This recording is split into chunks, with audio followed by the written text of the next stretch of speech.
Hola, hola, ¿cómo están? ¿Qué tal? Muy buenas noches, gusto de saludarlos, espero se encuentren bien.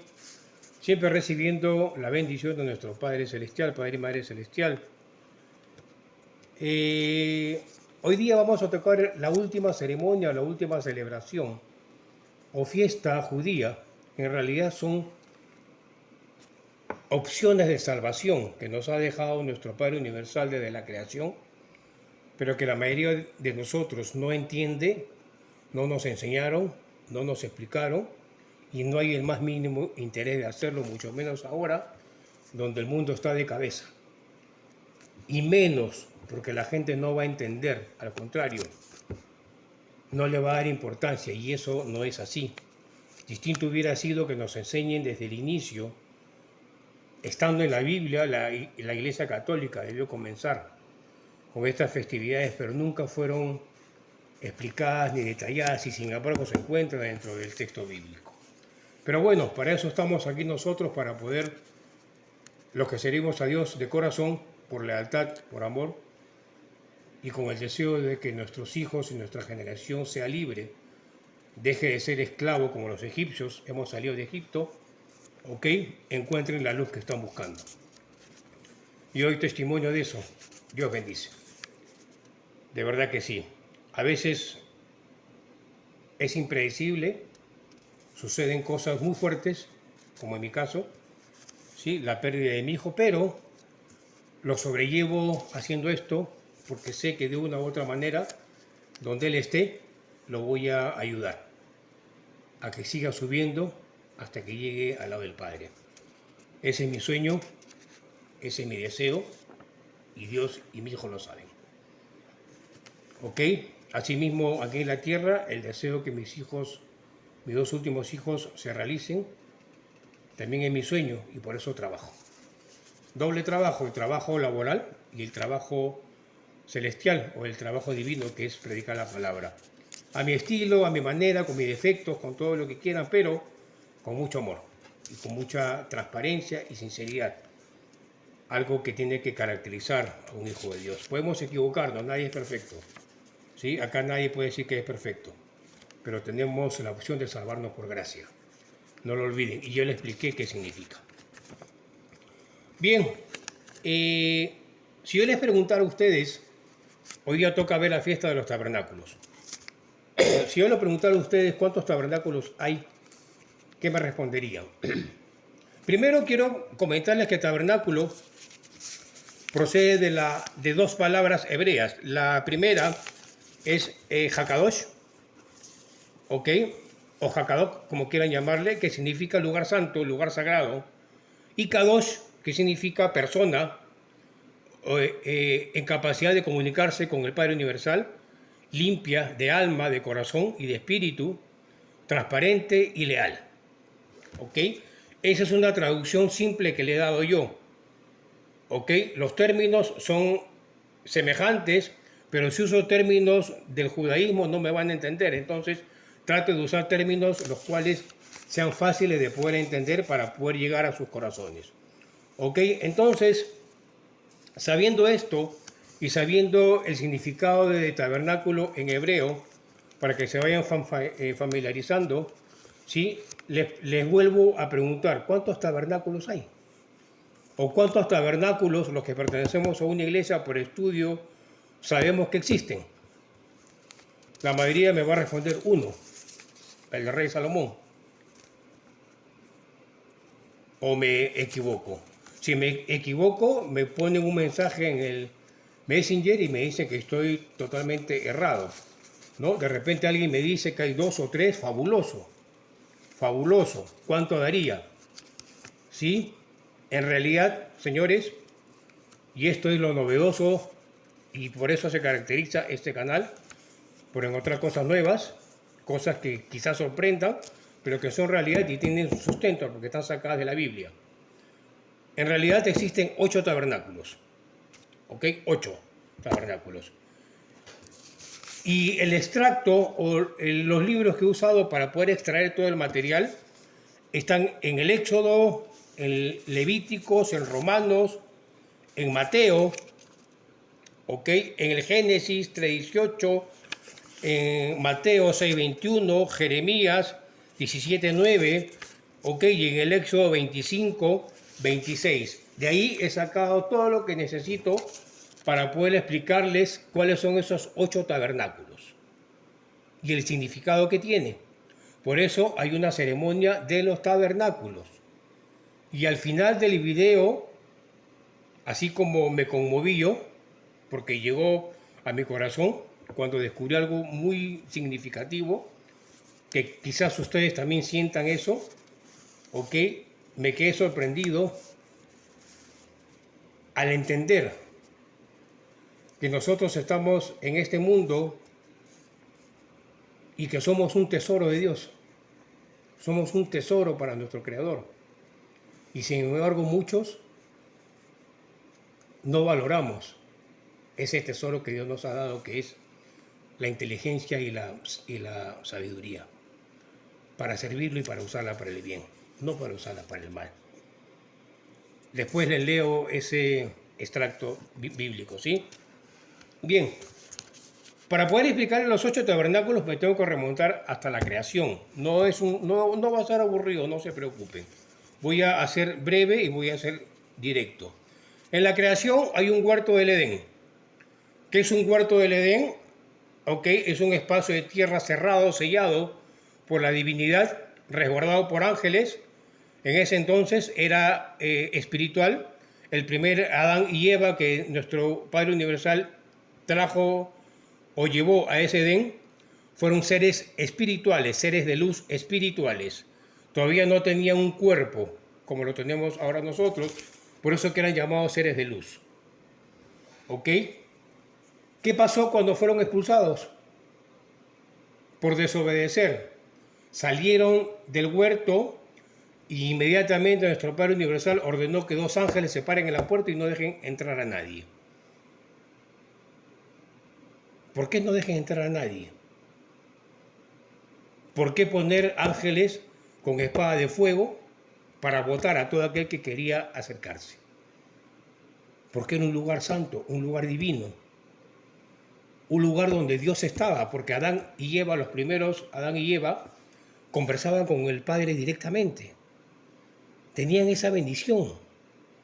Podían conversar con Él directamente porque estaban a su lado, y de estar a su lado en ese universo inmenso, o en ese mundo celestial, bajaron a esta parte del universo, descendieron, pero no dejaron de estar con Dios. Entonces, una vez que fueron expulsados y fueron puestos en un cuerpo de carne y hueso, ¿ok? Ese lugar se convirtió en un tabernáculo. Porque solamente estaba el Padre, los ángeles elegidos y estaba Dios. Y nadie podía entrar a ese tabernáculo porque el mundo se empezó a corromper. ¿Por qué fueron expulsados? Por desobediencia. Y el mundo comenzó ya a desobedecer a nuestro Padre Celestial, ¿ok? Y ese tabernáculo se cerró por completo. Ese es el primer tabernáculo. ¿Ok? Continuamos con la historia y llegamos hasta el personaje llamado Noé. ¿Ok? Después de ver que el mundo se corrompía, después de ver que el mundo estaba de cabeza, ¿ok? Nuestro padre no sabía qué hacer. Yo estaba preocupado porque el mundo estaba de mal en peor. No se había podido ejecutar el plan que él tenía inicialmente por obra del mal. ¿Qué hago? Aparece Noé. Noé se caracterizó por algo que todo hijo de Dios debe tener. Y acá hay algo muy cierto y muy directo. Se dice que Noé caminó con Dios de la mano durante toda la vida. Y eso lo dice la Biblia. ¿O me estoy equivocando? Y hay mucha diferencia. Y no dice que Noé iba todos los domingos a renovar sus convenios. Dice que Noé caminó con Dios todos los días. ¿Qué cosa quiere decir eso? Que para conocer a Dios y entenderlo, y conocer a Jesucristo y entenderlo, y conocer al Espíritu Santo y escucharlo y entender lo que nos indica, tenemos que estudiar, prepararnos. Noé fue el elegido para construir el arca de Noé, del tamaño de un transatlántico, donde solamente por fe y siguiendo las instrucciones de las medidas del arca, ellos fueron salvados. Y es ahí donde aparece la creación del Adán del octavo día. La fiesta de los tabernáculos dura 8 días. Y no lo digo yo, lo dice el Evangelio. Pero si el almanaque tiene 7, nuestro calendario tiene 7. Hay un octavo día que es el octavo día de las celebraciones y el octavo día que significa el cambio, renovación. Nuevo comienzo, nuevo inicio. Entonces el Adán del octavo día es para iniciar nuevamente el plan de salvación. Pero esta vez había una diferencia. Necesariamente Dios tuvo que materializarse, y es acá donde aparece la teoría que le llaman del Big Bang, donde hay esa explosión, ¿no? Supernova, porque Dios tenía que materializarse. Y esa partícula divina, diminuta, que en el judaísmo se llama el Simsum, es la partícula de la creación del primer Adán, después del diluvio y de la primera Eva. Pero ya nacimos o ya llegamos a este mundo con una pequeña mancha del mal. Ya llegamos a este mundo con una mancha del mal. Por desobediencia. No se olviden de eso. Por desobediencia. ¿Sí? Porque cuando hay el diluvio, el mal no desapareció. Desaparecieron todos los malos. Pero el mal no desapareció. Entonces, seguimos con esa pequeña mancha dentro de nosotros, pero con la diferencia que ahora nosotros somos responsables de elegir si hacemos el bien o el mal. Pero tampoco sabíamos, o muchos no saben, que Dios está dentro. El Padre, el Hijo y el Espíritu Santo están dentro, en nuestro ADN. Pero sin embargo eso no lo sabemos. Pero para eso está este canal, para poder compartir ese tipo de conocimiento con la finalidad que sea una cadena y podamos llegar a un entendimiento grande. Es un entendimiento que yo le llamo celestial. Es pensar y entender celestialmente o divinamente, con una mente divina. Y eso no es nada del otro mundo. Simplemente tienes que usar la glándula pineal, que ya lo expliqué también. Entonces, tenemos el primer tabernáculo, el huerto del Edén. Una vez que Noé baja del arca, comienza la nueva generación. Comienza la nueva generación, la nueva población mundial. Sí, aparecen los hijos de Noé, sabemos toda la historia de Noé, y aparece un personaje ilustre, un patriarca valiente con las cualidades de todo hijo de Dios, decidido, inteligente, sabio, lleno de amor para con el Creador, y dispuesto a servirlo sin ningún tipo de miramiento, solamente para lograr la salvación, con el propósito de salvar al prójimo, para ser más claro. Ese entendió cuál era su trabajo. Hay un dicho en la Biblia que dice que nosotros somos el tesoro más grande para Dios y no lo sabemos, y es verdad. Si todo el mundo supiera lo que tiene dentro, este mundo fuera otro. Pero no es tarde, sigamos adelante. ¿Qué pasó con Abraham? Dios hizo un pacto con él y le ofreció que mientras él estudiara, recibiera las revelaciones, y ahí aparece la palabra evangelio, recibiera las revelaciones, las entendiera y luego las compartiera, él iba a hacer de él una nación inmensa, tan grande como la arena en el mar. Después de Abraham vienen los hijos de Abraham, y aparece Jacob. ¿Ok? Aparece Jacob, pariente directo de Abraham. ¿Qué pasó con Jacob? Y ojo acá, tuvo una serie de problemas con su hermano, que eso no vamos a detallarlo porque se dilata mucho el video. Jacob huye del lugar donde vivía y se va en busca de un nuevo sitio donde estar y en busca de una mujer. Él quería una esposa ya. ¿Recuerdan ustedes esa parte donde Abraham le pide a Dios que lo ayude a encontrar a su mujer? Él está cabalgando por el desierto y se queda dormido en un lugar determinado, ¿ok? Y apoya su cabeza en una piedra. Apoya su cabeza en una piedra y se queda dormido. Y en ese lapso de sueño tiene una revelación, la famosa escalera de Jacob, donde él ve alrededor de la escalera ángeles. Y al momento que se levanta, mira dónde está y muy cerca a él había una ciudad. Y esa ciudad, que no la había visto porque ya era de noche, ¿ok? Es la que él vio en sueño.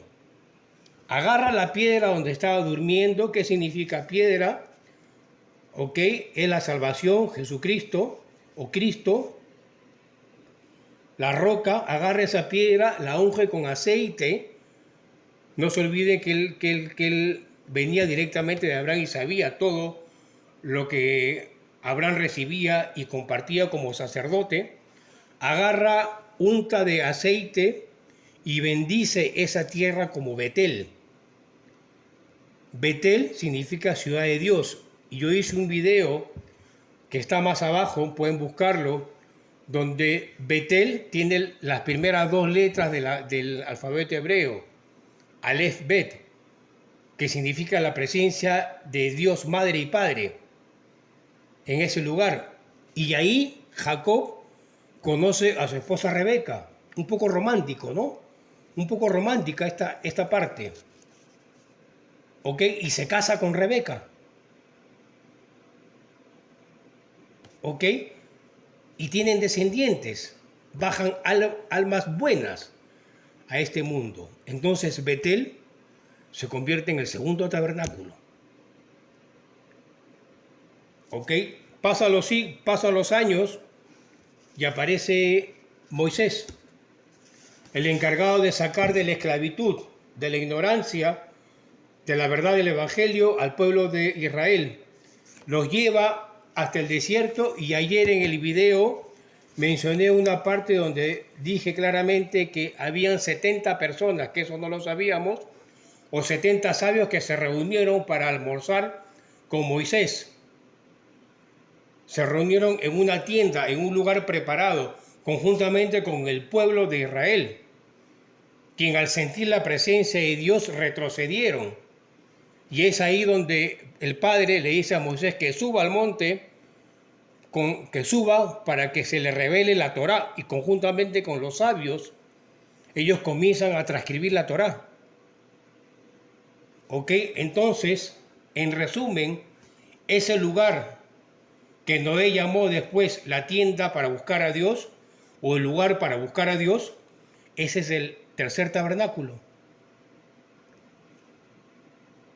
Vamos entendiéndonos, o sea, todo tiene engranaje, cada uno en su época. ¿Ok? Entonces, de Moisés pasamos a la construcción del templo de Jerusalén. Perdón, de Noé pasamos al rey Salomón, al hijo de David, quien tiene la responsabilidad de construir el tabernáculo, y acá aparece el arca de la alianza, el arca del pacto. Porque no se olvide que también Dios hizo un pacto con Moisés. Hay un pacto con Abraham, hay un pacto con Noé, con Abraham, con Moisés. ¿Ok? Hay un pacto con Moisés. Entonces, Después de ese pacto, para tenerlo siempre presente, era imposible dejar que existan lugares sagrados para que el pueblo de Israel sepa que ahí está Dios. Y el rey Salomón establece o crea el tabernáculo, pero ya con el arca incluida. ¿Y el arca incluida qué contenía o qué contiene? Porque todavía no lo encuentran. La Torá, la verdadera Torá, ¿ok? El báculo de Aarón y el maná, con los cuales el pueblo de Israel fue alimentado. Esos tres objetos, vamos a llamarlos así, divinos, ¿ok? Dentro del arca significan algo muy grande, que nuestro Padre es todo. Nos da por escrito, nos da por sabiduría, como es el báculo, por autoridad, y que nos da el alimento que necesitamos para poder encontrar la salvación. Ese es el cuarto tabernáculo. ¿Cuál es el quinto tabernáculo? El quinto tabernáculo es el templo de Jerusalén. El templo de Jerusalén fue creado para una reunión divina con Dios, con el Creador, con el Padre Universal. Fue destruido. Y es ahí donde viene la parte más hermosa. Para uno, ojalá que para ustedes también, viene la parte más hermosa porque te da la oportunidad, nuestro Padre Celestial, haciendo o manifestándose a través de Jesucristo, nos dice claramente que Él es la puerta de entrada al paraíso, que todos llegamos al Padre a través de Él, que sin Él no vamos a lograr nada. Ya comienzan a haber tabernáculos que caminan, tabernáculos movibles, tabernáculos andantes. Jesús es el sexto tabernáculo. ¿Cuál es el séptimo tabernáculo?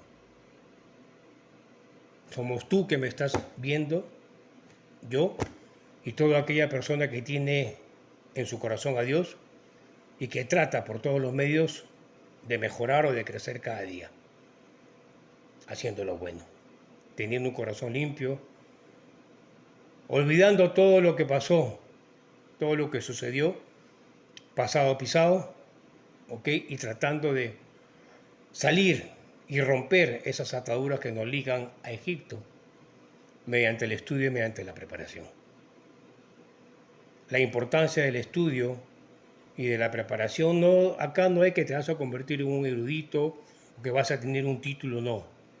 Leyendo 5 minutos, así comencé, 5 minutos todos los días, que me costaba, como no tienen idea, me entraba todo lo negativo, pero era el monstruo que tenía adentro, que todavía está, pero ya está pisado.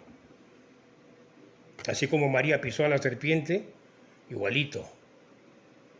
Esa parte donde dices, mira, si yo tuviera tiempo, si no tuviera hijos, si no tuviera esposo, dicen las mujeres, o el esposo dice, si no tuviera que trabajar hasta tarde para alimentar a mis hijos, para pagarle colegio, educación y todo, no me da tiempo para poder servir a Dios. O el caso de las mujeres, si no tuviera un marido que atender, si no tuviera hijos a los cuales preparar el desayuno, almuerzo y comida, si no tuviera que ir al mercado, si no tuviera que lavar ropa, que planchar y que todo, podría servir a Dios, podría ir a una iglesia. Eso no se responde. Yo trabajo 12 horas diarias, más una camino a mi casa, 13 horas. Duermo 8, 21 horas. Una hora que me demoro para venir de mi casa acá, 22 horas. Me quedan 2 horas en el día para poder hacer lo que necesito, lavar ropa, ¿ok? Y para tratar de seguir estudiando. El enterarme o el conocer más acerca de mí me conmovió mucho. Porque la magnitud de un tabernáculo, como el del rey David, el del rey Salomón, el de Moisés, lo tenemos acá y no lo sabemos. ¿Y cuál es el octavo tabernáculo? Cuando partamos de este mundo, que logremos entrar a esa tierra nueva llamada Jerusalén. A ese lugar santo donde va a estar esperándonos nuestro Padre Celestial, con los brazos abiertos, y todas aquellas personas que partieron antes que nosotros. Y vamos a ser una sola familia. Ese es el octavo tabernáculo. Todos apuntemos ahí. Todos tenemos que llegar ahí. Al menos el deseo que tengo es poder abrazar a mi hijo nuevamente. ¿Va a llegar el momento? Sí. ¿Demorará? Quizás, pero mi esperanza y mi fe siguen siendo las mismas. Y más aún que tengo 2 cachorritos más, a los cuales amo mucho, y por ello sé que seguimos adelante y seguimos de pie. No hay justificación alguna para dejar de servir a Dios, no la hay. Es conmovedor esta parte, y se lo dije, ¿sí? Bueno, entonces sabemos que tenemos 8 tabernáculos y que depende de nosotros hacer que el séptimo se pueda realizar para poder entrar por la puerta al octavo. Todo está en nuestras manos. Que Dios te lo bendiga. Hasta el próximo trabajo, no sé qué será. Cuídense bastante. Cuidado con los ataques del mal. ¿Sí? Y nada, cuiden a sus hijos. Díganles siempre que los aman. Chao, chao.